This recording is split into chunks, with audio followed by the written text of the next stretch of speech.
In this video, I'm going to teach you how to make container full width in Elementor. So in order to make your container full width on your Elementor, you first need to have a website that Elementor actually edits.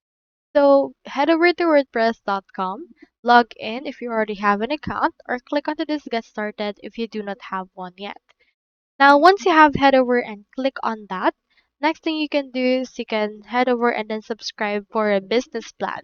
This is because it allows installation of plugins and Elementor is a plugin of WordPress.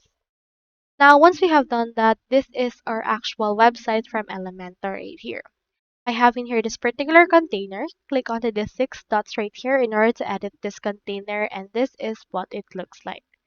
So in order to make the container full width, you need to go over right here to the layout option and you can see this container layout. You can see this container width as well.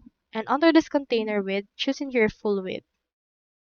And then it will be load in order to give you the full width of this particular part.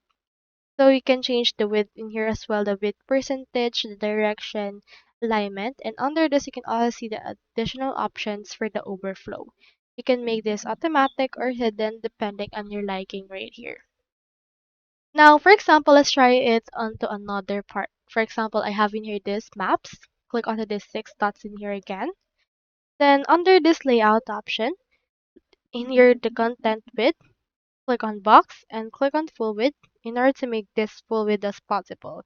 So this is the only layout option that we have available, but you can also move this around and drag it wherever you want to put it right here. But in some cases, it will just revert back to the middle and as well as this one. So that's how you make container full width in Elementor. I hope this video helped you out.